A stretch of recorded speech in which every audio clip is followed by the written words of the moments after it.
It's not me being brave, I just naturally have a high pain threshold, so I just don't feel things as painful. I can think of times when I've just run down to the track with a rucksack on my back with spikes in it, and it's not until I've got home from the session and got in the shower that I've shredded my back with the spikes, and I just haven't felt it. Sometimes in my career, looking back, it's been something that we've actually had to manage and watch. She just had something that many of us didn't have. Nothing she's done surprises me. People say, were you surprised when she ran 2:15? No, I wouldn't have been surprised if she'd gone faster.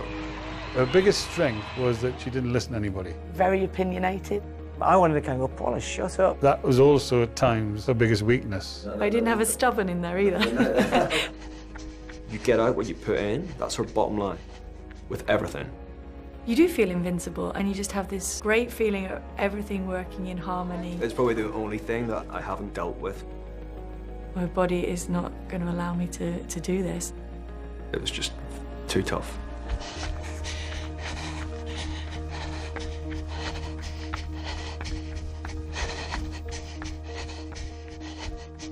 I think it is how I was brought up. I think from my grandma as well, I kind of always saw that if you want something, you have to work to get that. I just started out doing it because I enjoyed running, asking my dad to take me down to the local athletics club. Well, we had a really good social group in Bedford. We always had girls joining the group and leaving the group, and Paula arrived from up north with her, you know, northern accent and just joined in the group.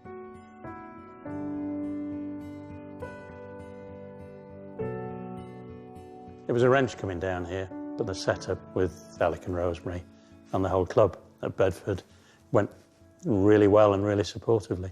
Well, it wasn't really that she was anything special as a runner. It was just that we needed a fourth runner in a team, and we knew that she would give it her all. Paula had lots of lucky things. We both had lucky knickers and lucky pins, and she always had to have a lucky haircut before big races, done by her mum, Pat. So, and I think I was even lining up for a lucky haircut. I was like, anything. Most of her training was trying to beat the times of what she'd set the week before. And her main point at that time was to be the first in the group. Her competitiveness definitely came forward. She's always had very strict routines, and I was probably a little bit more lax. I'd go out to parties and I'd be like, you come in? She's like, no. They were a sparky, competitive lot.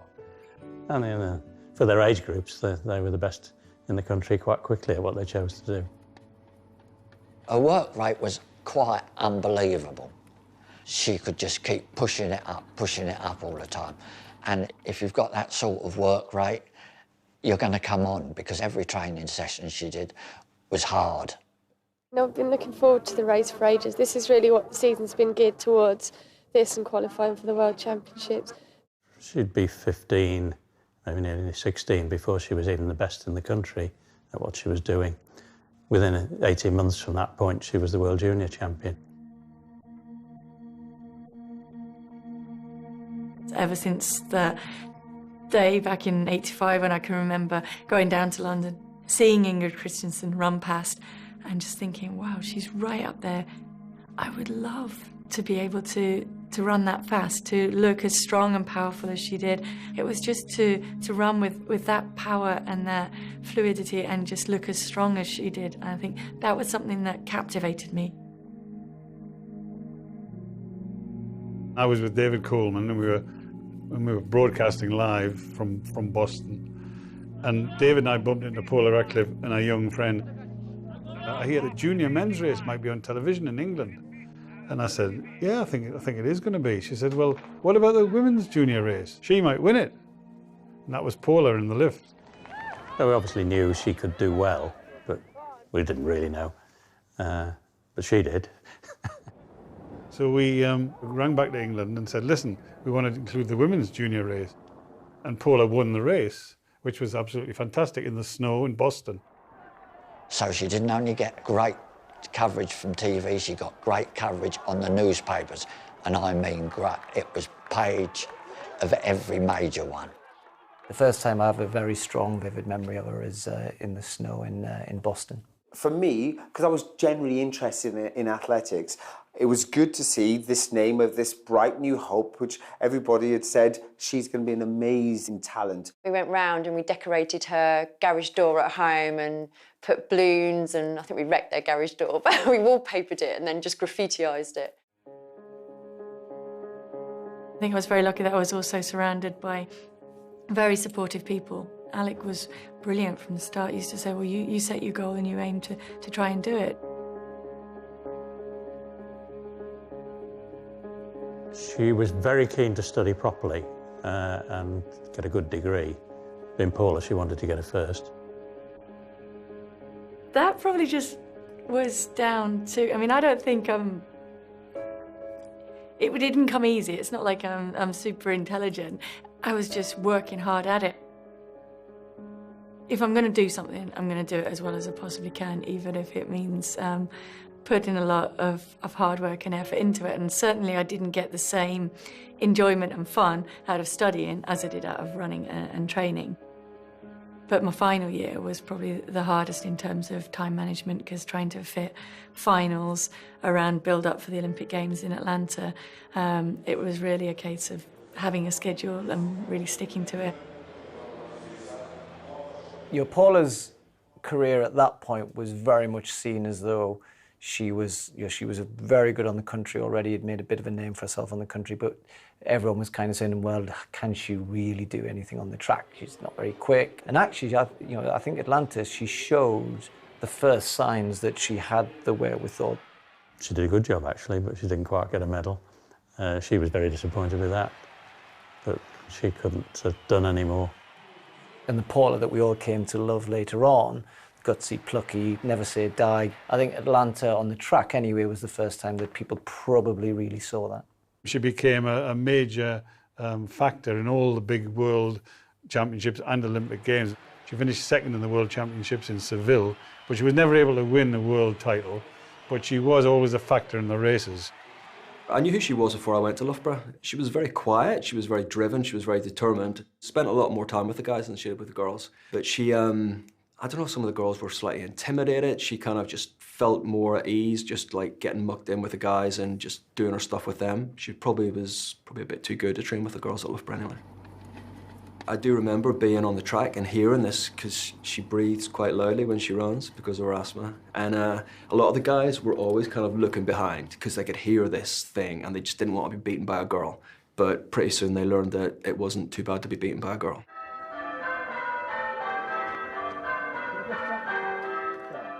Whether the whole thing was slightly veiled as when it kind of first started, I don't know. But I guess there was kind of latent feelings there on both sides, and as things developed, it just developed into our relationship.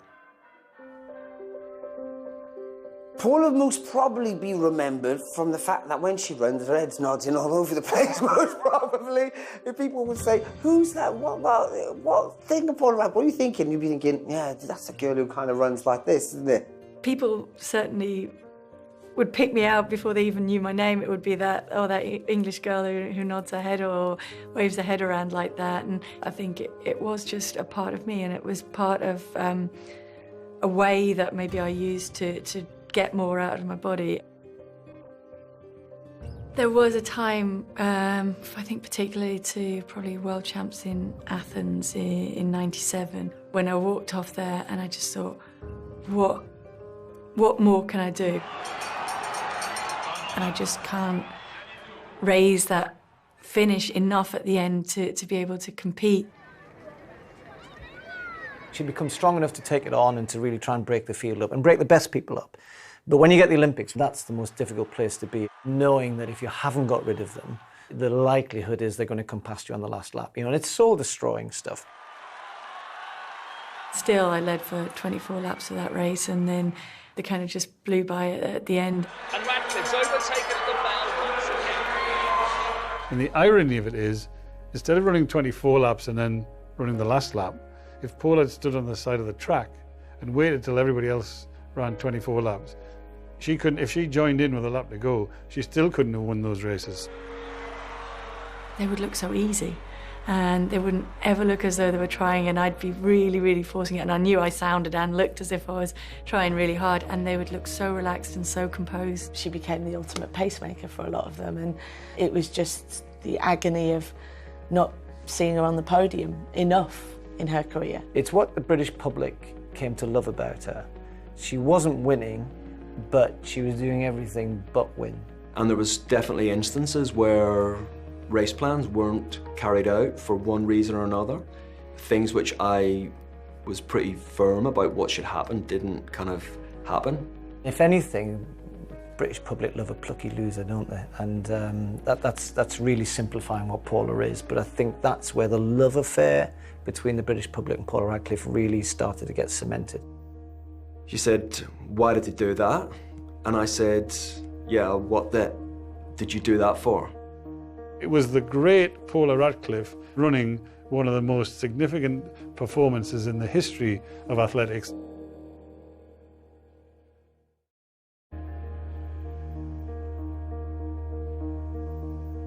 I am a perfectionist and I am black and white, I guess. I find it hard to blur things. Something's either right or it's wrong. Edmonton we had a totally different plan. There was a point in the race where she just didn't feel quite like she should go. She didn't feel great, and she just didn't go. Paula makes her own mind up. No doubt about that. Gary would put his part in, I would put my part in, and it's Paula that's going to run it. The whole kind of bust up with Gary, I didn't see it as a big deal until I woke up the next morning, and then I was very surprised and taken aback to kind of see the reaction there. He is a very fiery person. He doesn't always think before he lets his emotions come out, and other times he's very guarded and doesn't show any emotions at all. She said to me, because they put her on the scoreboard as coming third, because it was so close with her and Gitawami. She said, "Why did you do that?" And I said, "Yeah, what did you do that for?" And she just looked at me and she just walked away. And I'm like, "What did you do that for? Why did you not do what you were supposed to do?" And that's when it all kind of, she just said something expletive to me and walked away. Because I know that I get very upset, and I also knew that I had to go through the media area. I didn't want to be having that argument and be tearful and even more emotional than I already was. I didn't even think that people were watching. It just didn't even enter my head. It was just what I was feeling at the time. If that would have been me, I would have punched him in the face, not in the chest. I think that the public have seen various things through television and what they've read, and they've only just seen a small part of their relationship, and they can judge it on that. But there's a lot more to the relationship. And the public, of course, probably since then, poor Gary, everyone just thinks he's a horrible person who shouts at his wife when she doesn't run very well. Yeah, and I know that's what hurt her more, was that people think that that's what her husband's like, and he became vilified as he was the evil one. He was the ogre in all of that. Well, I can tell you, Paula gives as good as she gets as well. So that's the way they work. The whole kind of Edmonton had been overshadowed slightly in the run-up by Olga Yegorova, Russian, who had failed a test for EPO. But there was kind of some technicality, and she was going to be allowed to run. And nobody was really prepared to kind of stand up for the athletes. For strictly rule and legal reasons, the IAF, when becoming informed about this, had no other choice than lifting the ban on this athlete. Well, I think, first of all, it wasn't just me. There was a group of athletes that increasingly through that year had started to become very frustrated and suspicious, I think, about the situation. And we were all a bit fed up. I think all of us in the sport were getting fed up with some of the things that were happening. Whether or not you want to stand up in the arena and show up EPO cheats, not many people do that, but that's what Paula's like. At what point do you not look in the mirror and see a cheat? And not, how can you stand on the rostrum and have pride in your performance and look the other athletes in the eye at the end of the race. I mean, turn around and congratulate them, and know that you've cheated. I mean, that's the bit that I really can't get my head around. Security threatened to throw her out of the stadium, carry her out, and we buckled. And I just wish I'd just let them carry her out and just refused. But what are they going to do? Put us in jail for holding a placard? Even when she was at school, she would never cheat on any training, never cut the corners or anything. Everything was down the line, and that's how she kept her life.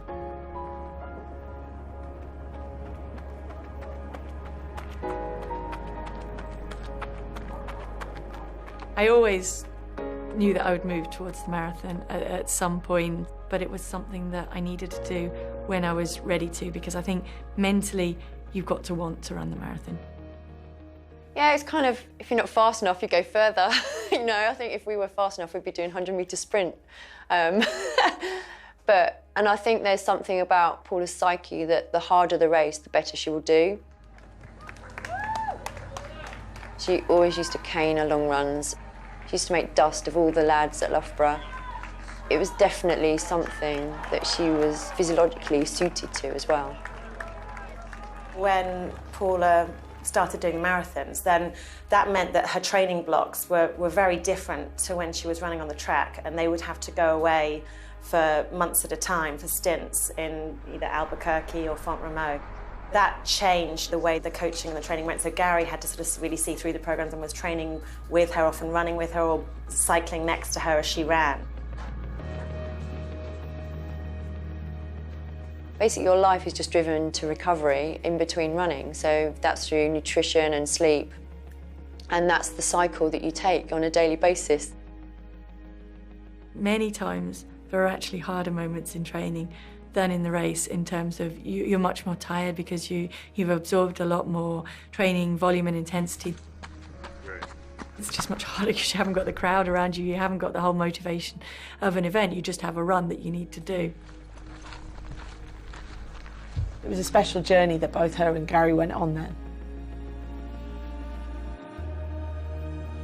I'm probably quite direct, and I was like, I don't know, I probably said some things which got her back up sometimes, or if we had had an argument about something that had happened on the track. And we like to say in public, oh yeah, all that kind of stuff stays at the track and it doesn't go home. Of course it went home. He found it really hard to see me as me, and me as the athlete that he was supposed to be representing, and draw the line between those two. I was quite good at forgetting about it, but she kind of held on to it a little bit more, and she was quite pissed off with me sometimes for quite a while. The most important thing is that we stay friends and we stay lovers and we stay connecting on that level before we start thinking about who's boss of who, and it was more of a team working together. Did she ever threaten to sack you? No, she didn't. She probably should have done, but she didn't.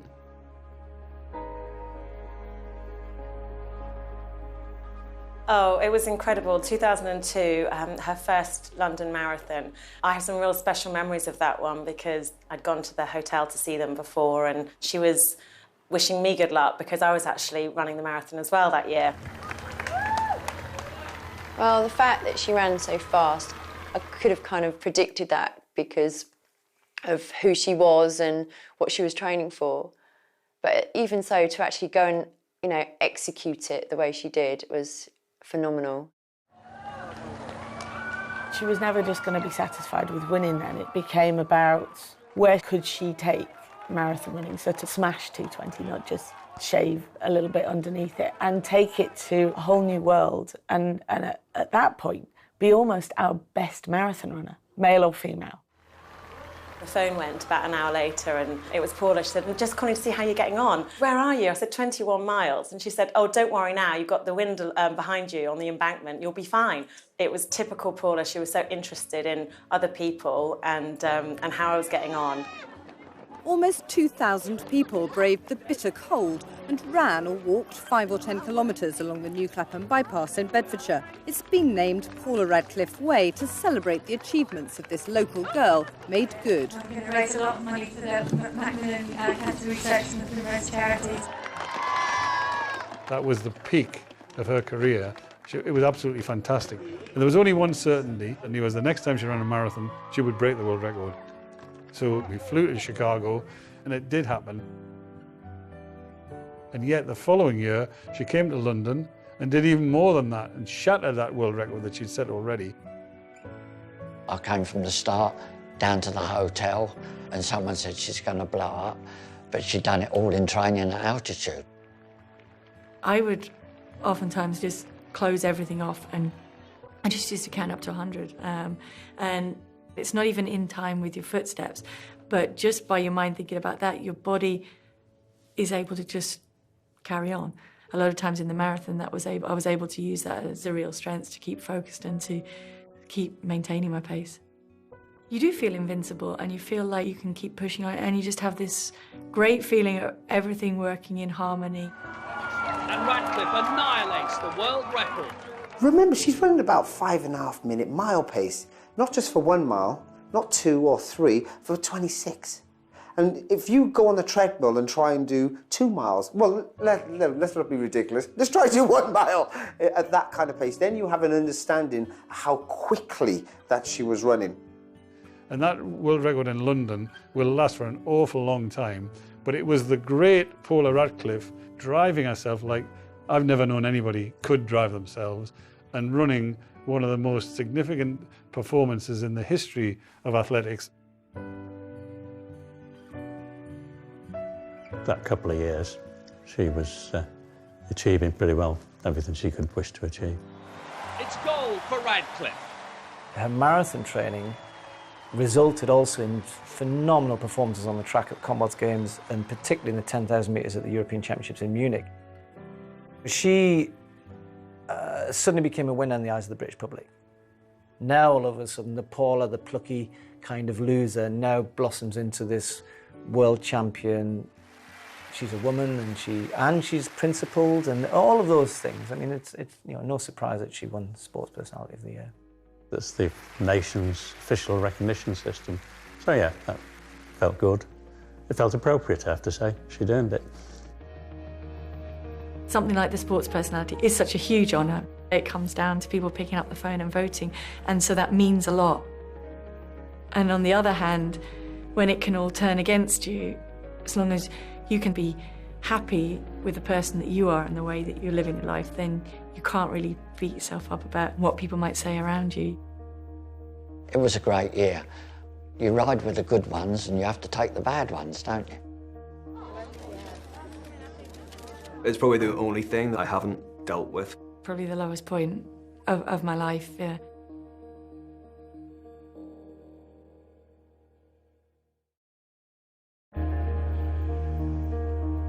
I can be very realistic and look at things logically, but then I try and actually have the same goals and the same willingness to put the work in and to get things done. Athens, obviously, was the moment when everybody thought this was going to be, the golden Paula. Yeah.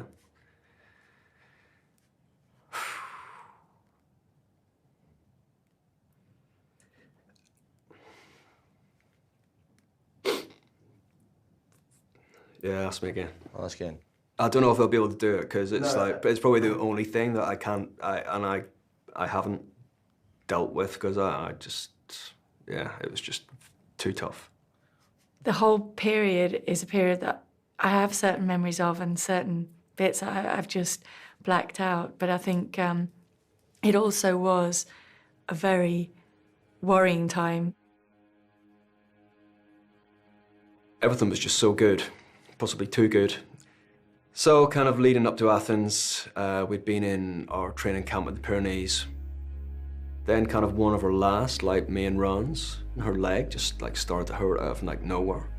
But of course I didn't really know what was going on, so she kind of kept going. She thought it was just some kind of cramp.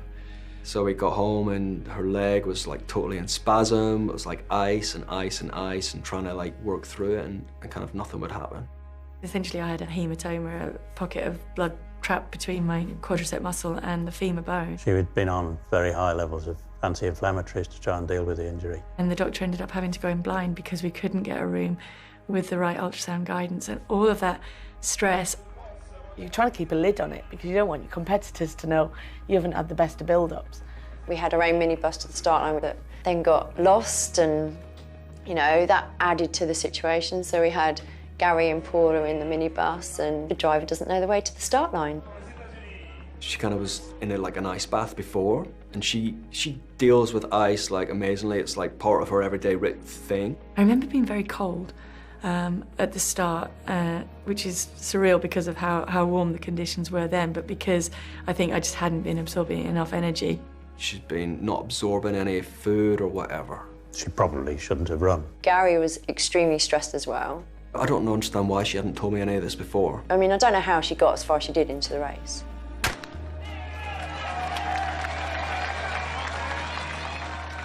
It was kind of a decision that my body almost made for me. I remember just saying to myself over and over, just get over the hill, and then it was pretty much downhill to the finish. There's no way you can't do that. And I remember as I was coming down the hill that I couldn't hold a straight line.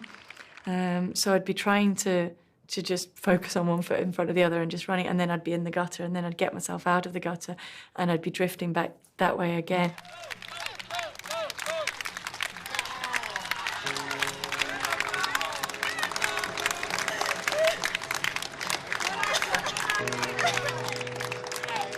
She stopped, and kind of just like this deadly silence comes over the whole stadium there. And I was kind of just stood watching people walk past, but I saw them, but I didn't see them. And I was trying to get myself back going again. Why couldn't I push myself? Why couldn't I push myself? My body is not going to allow me to do this. I can just remember these two guys like saying to the kids, we don't even know if she's going to get here. We don't even know if she's going to get here. And these kids were crying because they wanted to stay to see her, because that's what they'd come to see.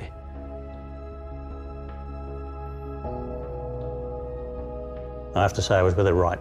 As they sort of had her on a stretcher almost at the finish. And she was ill. She was worryingly ill. Sometimes your body can make that decision and be grateful because you didn't do lasting damage. And if your body and your mind together hadn't been able to make that decision, would you have done something that you hadn't been able to recover from? And as it was, I came very close, but I was able to recover physically. That was just kind of like the beginning of this massive, like, X number of weeks that kind of turned into months and years for me of a nightmare. Was probably the lowest point of my life. And I thought the treatment she got from parts of the British media was shocking. And, you know, just completely ill-informed, ignorant. Some of it bordered on being abusive. I better not swear. Yeah, bad. Yeah, it wasn't good because she was distraught. She was so upset. And of course that then flips over into the public domain as well. The public then start making about, you know, she's a quitter and the rest of it. The one word you cannot ever, ever attach to Paula Radcliffe is quitter. Good evening from Athens, where it was confirmed early this morning that Paula Radcliffe has been entered for tomorrow night's Olympic 10,000 metres final. After dropping out of the marathon at that tearful press conference on Monday, reaction appears to be mixed as to whether or not she should run. Heptathlete Denise Lewis was clear that she shouldn't run, saying that if Paula Radcliffe was her sister, she'd tell her to go home.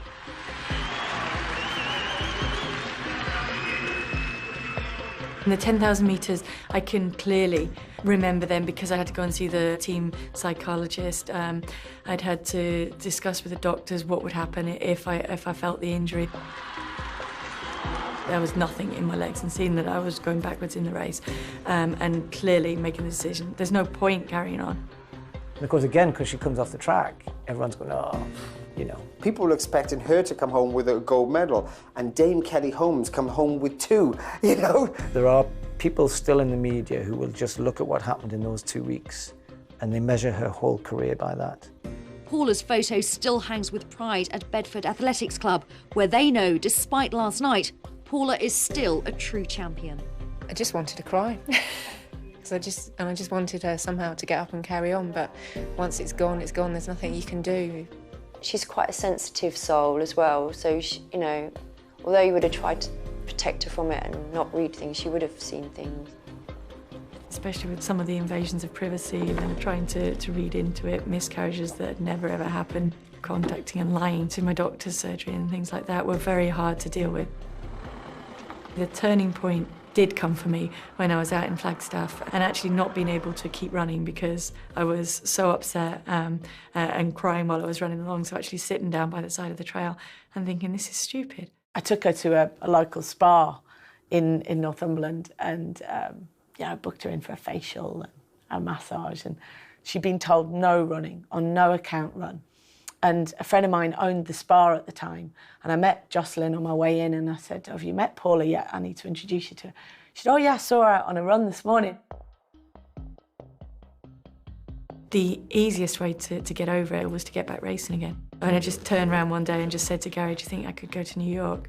And he's like, well, it's 2 weeks before the race, I'm not sure that they'll let you in. And that's how you answer your critics.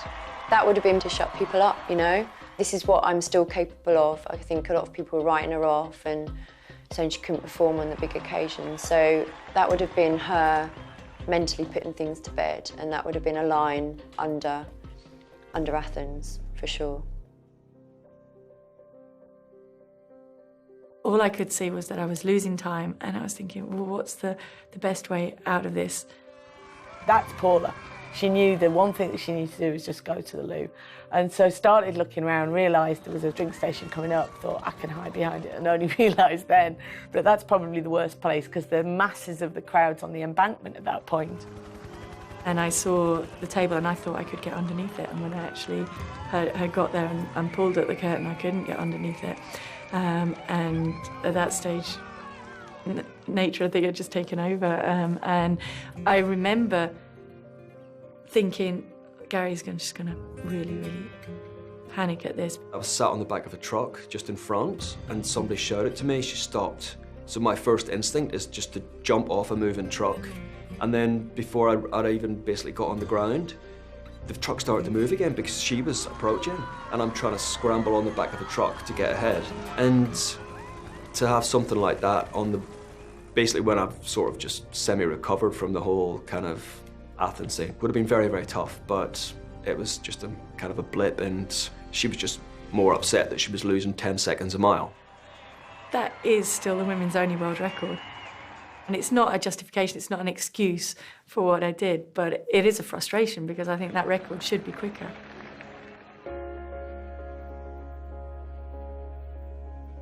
Generally, I was able to get the best out of myself on a lot of occasions. I've always run that way. Even when I've had a race won, it's been about seeing how fast I can go, and almost that battle with myself to see, can I go faster than I have done before? So for that reason, I am as proud of the times as I am of the titles and of the actual medals. People say, oh, look at medals, and sometimes you take them for granted. Paula Radcliffe. Of course, I kind of feel proud, but I'm also kind of just relieved.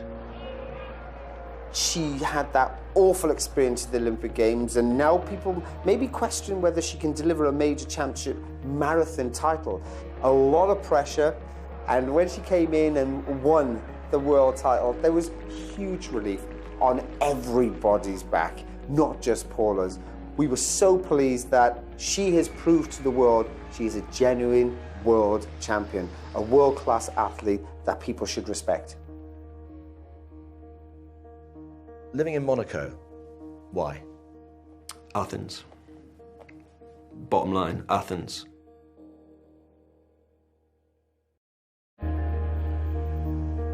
I'm quite good. I'm certainly better than Gary is, for example, at dealing with things.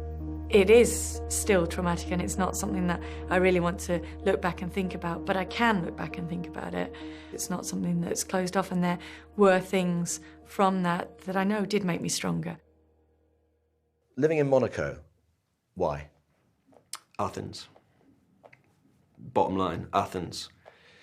We had, I almost like had a nervous breakdown. I just couldn't deal with any of the stuff. We went to see one of the top kind of psychiatrists, psychologists in the country who's very involved in sport, and we sat down and he said, we talked to Paula, and it's like, you don't need to talk to me, you're fine. I was the one who had to go and see him. But definitely moving here was, we just decided that I don't want to deal with this. She didn't want to deal with it. It hardened her towards a little bit of the public, a tiny percentage of the public, but it was more media. It was more just that intrusion. It was more the naivety that we just never really had to deal with. And we didn't know whether we'd come for 1 year, 5 years, and we've been here almost 10 years. So what started off as kind of like a rash decision has turned into our life choice.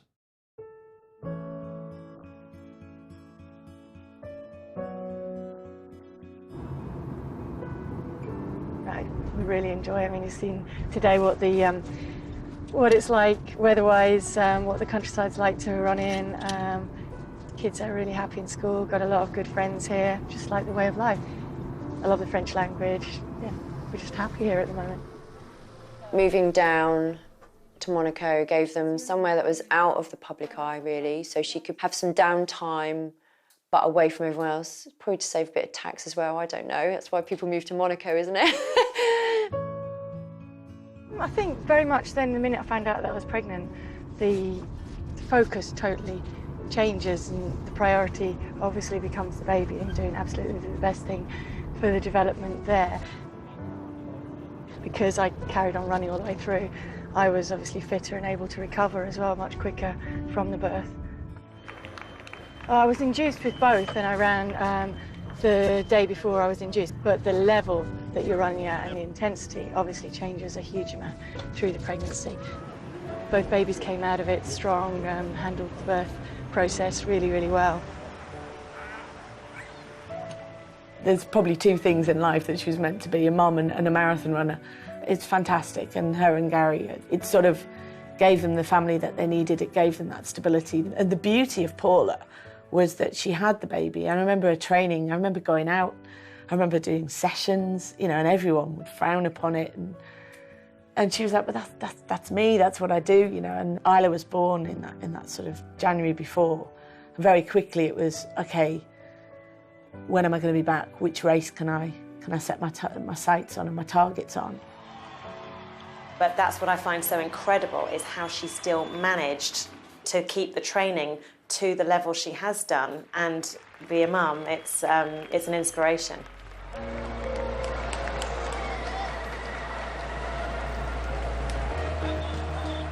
Beijing wasn't the most user-friendly of places with a young baby, but she was running with a broken bone.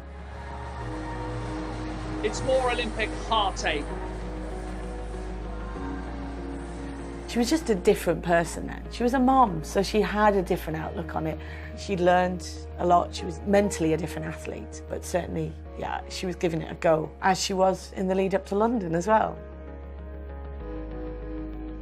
Well, first of all, there was the fear that any part of running was gone from her life because of how severe the injury was in 2012, the kind of whole disappointment, trauma of not even being able to take part in the Olympic Games in London, but being stuck in a hotel room while the marathon was actually going on the streets around me is certainly probably one of the lowest times ever of my career. Just being able to move on to the next stage in your life and know that you've kind of given it your best shot. And yeah, I might not have got everything that I wanted to, notably in the Olympics and stuff like that, but I probably did achieve way, way more than I ever thought I would achieve as a 9, 10-year-old setting out on that journey. And athletics has given me a lot, and I'd like to give back now as well, in terms of maybe do something that's staying involved with the sport. It's a different phase of your life, and obviously you're not going to have the same buzz and adrenaline rush as you would do when you go leading the London Marathon or something like that. But there are going to be many other things and more stuff with the kids. As they get older, there's a lot more things to do with them in terms of fitting in homework, getting things done there, sports clubs, and everything like that. Let me tie your lace. Come here, please, darling. Don't be so silly. She's definitely got more of a pushy parent in her, but I always knew that she'd make like a great mother. and a lot of our life kind of just revolves around the children. Yes, I do want them to do sport because I think sport's really important, and that is probably something that I do. I don't have to push them because they want to, but whether they choose a sport to take to an elite level and to really invest themselves in, I think that's a decision they have to make. But would I be upset if it was athletics that I chose? No, I think that would be great because I do think it's a brilliant sport and it's a wonderful sport, and if they chose that one, I would love it. So are we talking to you as Paula Radcliffe athlete or Paula Radcliffe former athlete? I think you'll always be an athlete. Certainly I'll always be a runner. I always see it as being a part of my future, and it's been a huge part of my life. I think that's something we're kind of starting to think more about now. Her kind of career is going in a different direction when we kind of stop the whole running seriously bit and she goes into other stuff. The whole anti-doping in sports is something that's she's always been passionate about, but it's something that she'd like to devote a lot more time to.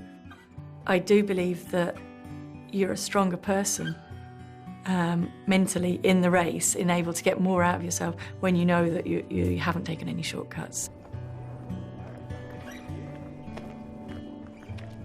For me, I think it's a privilege and an honour to be able to take part in our sport. It's not a basic human right.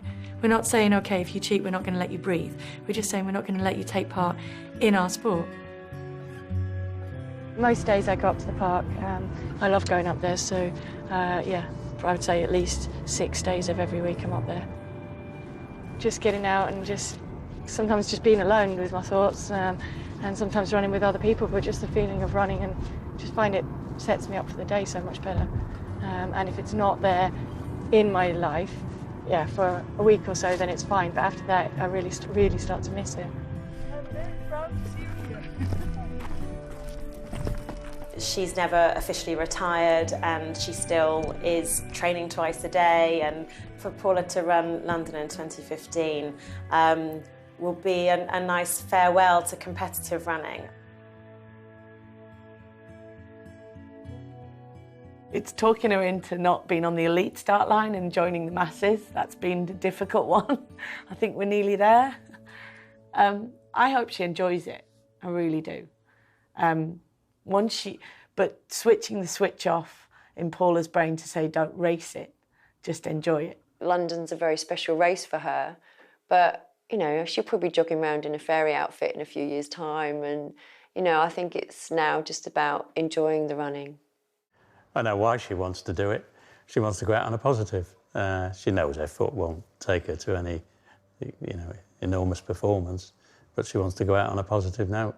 So I hope she can do that, but I hope it's not at the expense of permanent damage to her foot.